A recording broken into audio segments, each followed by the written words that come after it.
Coming up today, President Park Geun-hye vetoes a revised parliamentary law that would empower Parliament to challenge government enactment. Lawmakers will decide whether to put the law back up for another vote. The Korean government will boost the supplementary budget to help the nation lessen the economic impact of the MERS outbreak and one of the worst droughts in living memory. First, Korea marks the 65th anniversary of the start of the Korean War, with the scars lasting to this day. We have a special report about the history of the conflict. Stay tuned for these stories and more.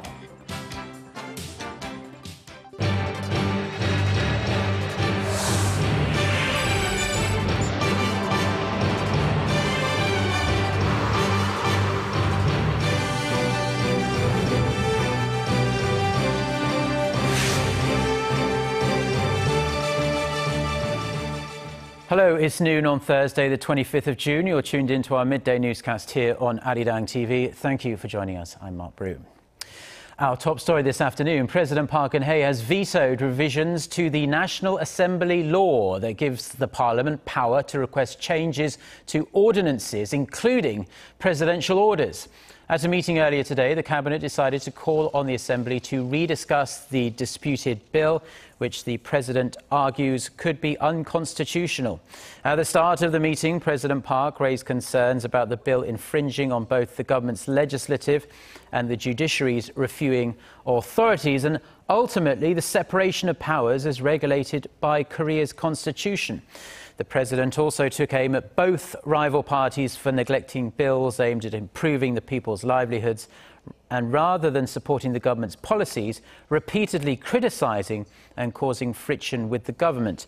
This is the first time President Park has vetoed an Assembly-approved bill. The government is soon expected to officially request the Parliament to reconsider it. And as you'd expect, there were some mixed reactions to President Park's veto decision. The chairman of the ruling Saenuri Party says he respects the president's decision, while the main opposition New Politics Alliance for Democracy says it will boycott all parliamentary affairs from now on in protest.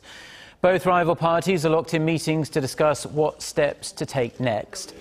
National Assembly Speaker Jung Hee-ha says he may put the vetoed parliamentary law up for a vote again after reading President Park's letter of objection. Now, under Korea's constitution, lawmakers can hold another vote on a law that's been vetoed by the president. A two-thirds majority is needed to override that veto. If the vote falls short of that majority, the law will be scrapped. Korea will pump an extra $13.5 billion into the domestic economy, currently mired in a period of low growth. Speaking at an economic policy briefing on Thursday, Finance Minister Choi Kyung-hwan cited the fallout from the MERS virus and the protracted drought as reasons for the extra budget allocation. The budget will be submitted to Parliament early next month. Now, the domestic economy has been hit hard by the MERS outbreak, causing double-digit sales drops in the country's service sectors over the past few weeks. In addition, Korea's exports have been declining this year as Asia's fourth largest economy is struggling with slow global demand. We will have more details on this government supplementary budget plan in our later newscast. Now, to the latest developments on the outbreak of Middle East respiratory syndrome in Korea. The Health Ministry says one more case has been confirmed, taking the tally now to 180. The latest patient tested positive at Good Gangan Hospital in Busan. This is the third MERS case in the southern port city. The death toll from the outbreak has also risen. It's now at 29 as two more patients passed away overnight. More than 450 people were released from quarantine today. That reduces the number of quarantined people to 2,642. While Samsung Medical Center in southern Seoul remains partially closed, Hanyang University Guri Hospital in Gyeonggi-do Province has resumed ER emergency room operations. Guri Hospital's emergency ward closed for 2 days as some 20 people were exposed to a MERS patient prior to being diagnosed. None have shown MERS symptoms yet. With more cases suspected of occurring within families, Authorities are advising those quarantined at home to stay in separate rooms and refrain from sharing household items with family members. Now today, Thursday, June 25th, 2015, marks 65 years since the start of the Korean War. The conflict started when forces from the Communist North launched a surprise attack on the South. To mark the anniversary, our Park Geun-hye has a brief summary of a conflict that cost so many lives and leaves a nation divided to this day. The Korean War began with some 75,000 North Korean forces crossing the 38th parallel, the border that divided Soviet-backed North Korea and pro-Western South Korea on the early morning of June 25th in 1950, 65 years ago. North Korean tanks reached the outskirts of the South Korean capital Seoul the next day. Within a few days, the city was taken by communist forces. In the following 3 months, they conquered nearly all of the Korean peninsula, except for some deep southern regions like Daegu and Busan. Eventually, the tide turned with the help of U.S. and UN forces. Western powers saw North Korea's attack as part of the rising threat of communism. The UN sent in allied forces composed of troops from 15 countries to stop the communists' advance. On September 15th, General Douglas MacArthur, Commander-in-Chief of United Nations Command, successfully carried out the Incheon landing operation, restoring the South Korean capital Seoul in late September. And by the end of October, the Allied forces were nearly able to push back the battle lines to the northernmost provinces of the peninsula. It seemed like the war would soon end. But with a sudden, massive intervention of communist Chinese soldiers backing North Korea in late 1950, Seoul was retaken by communist forces in January the following year. After that, the war became a bloody stalemate. Allied forces fought back and retook Seoul in mid-March of 1951, but the warring continued and the casualties grew. And that's when the U.S. began examining a ceasefire. American officials first proposed the idea to Russia in May 1951.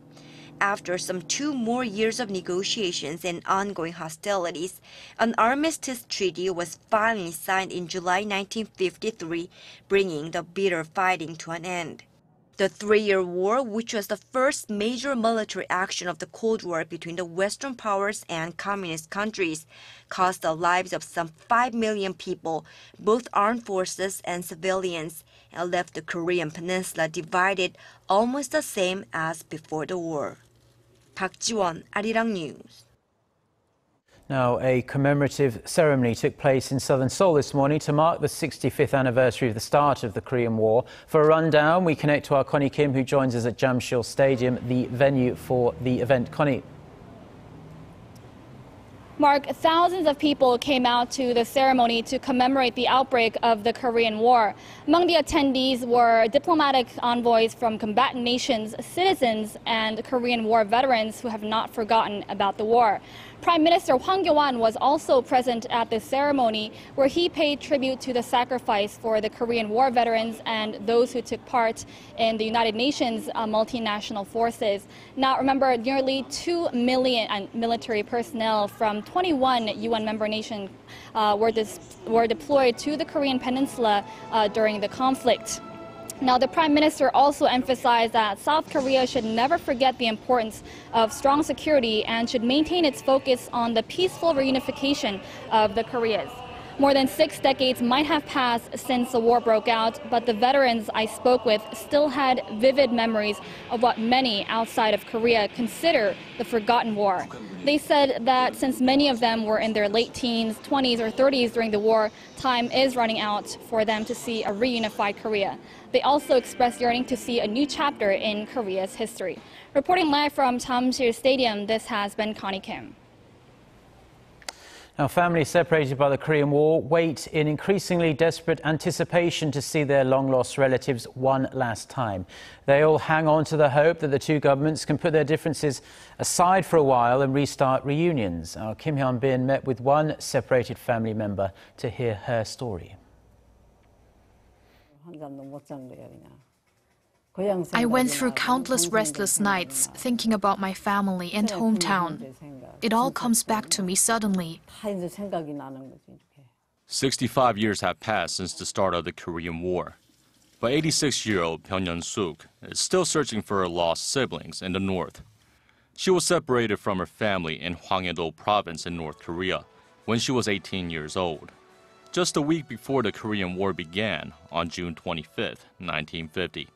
Decades have passed, but Pyun has yet to hear any news of her two younger brothers and sister in North Korea. Unification is my sincerest wish. I want to visit my hometown. I'm over 80 years old, so I don't have much longer to live. Hopefully Korea will be unified. I just want to find out if my siblings are still alive. Pyun settled down in Seoul after the war and started her own family, now a proud grandmother. But the thought of her siblings bring her to tears even today. Pyun is one of tens of thousands of separated family members here in Korea, desperate to hear any news of their families. Since 2000, there were 19 reunions of separated families between the two Koreas. But it all came to a halt in February of 2014, as tensions between the two countries have escalated. There are roughly 130,000 listed as separated family members in South Korea. But time is of the essence, as nearly half are no longer alive. Around 67,000 separated family members are still alive, desperately waiting for inter-Korean relations to improve, so they might have a chance to reunite with their long-lost family members once again. I hope the South Korean government will put more interest towards the separated families. They are not concerned about us these days. There is no news about separated families in the media, nor is the government doing anything about it. Kim Hyun-bin, Arirang News. Now, North Korea has blasted South Korea for the opening of a UN office for monitoring human rights abuse in North Korea. Through its central news agency, the North Committee in charge of inter-Korean relations said the Seoul office is a challenge to the North system and an open declaration of war against Pyongyang. The statement warned of catastrophic consequences for inter-Korean ties and accused the Park Geun-hye government of President Park Geun-hye's government of disregarding the North's objections by allowing the office to open. The report also mentioned North Korea's offer for talks on June 15th, saying Seoul flatly rejected the North's act of, quote, generosity and sincerity. South Korea's interest in the US-led Trans-Pacific Partnership is growing as the US Senate this week gave President Barack Obama the green light to fast-track his trade agenda. Releasing the results of a poll on Thursday, the Korea International Trade Association said more than 62% of domestic trade companies would like to see Korea take part in the massive Asia-Pacific Free Trade Pact that will link 40% of the world's economy. The agency attributed the relatively high interest to Korea already having trade deals with 10 of the current 12 TPP members, such as Australia and Canada, and it's expected to reinvigorate bilateral trade talks between Korea and Japan. The Korean government has so far only expressed an interest in joining the TPP, but has yet to make a decision. Now, food is one of the main things a tourist weighs up when deciding where to visit, and realizing that people want to enjoy memorable eating experiences when they visit a new country. Experts and officials have been putting their heads together at the Milan World Expo to discuss how Korean food, or hanshik, can be used to draw more international travelers to Korea. And Na Hyung-kyung files this report from Milan. Officials from Korea and the OECD held a one-day conference at this year's Milan World Expo to talk about how Korea can better utilize the concept of hanshik to boost tourism. This comes as hanshik is winning global recognition as a healthy and sustainable alternative to heavy high-calorie diets found in other parts of the world. I hope there will be active discussions on how each country's unique specialty food can successfully be integrated with competitive context to promote the development of the tourism industry. Korean cuisine has evolved over the course of the country's roughly 5,000-year history, adopting the science of storage and fermentation of food.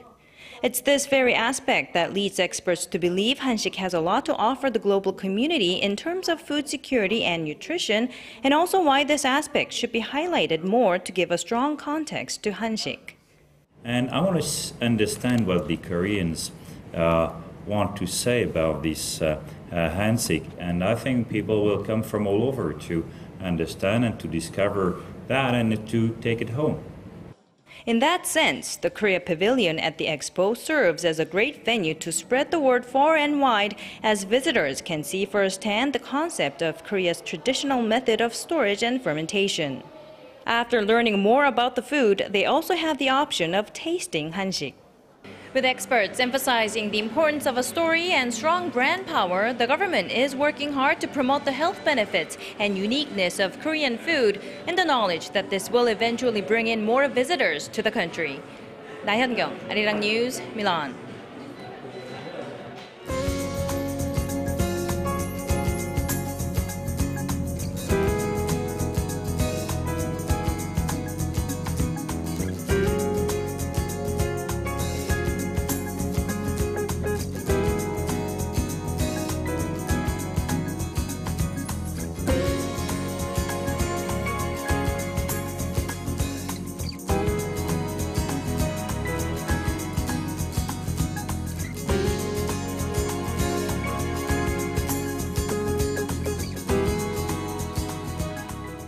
Well, that's pretty much all we have for now. Just to say for our viewers in Seoul that the city's bus drivers called off their planned strike that was due to start at 4 a.m. this morning. So hopefully your travels around the capital should be relatively hassle-free. Thank you for tuning in, as always. And we'll be back with our next newscast at 6 p.m. Korea time. Goodbye.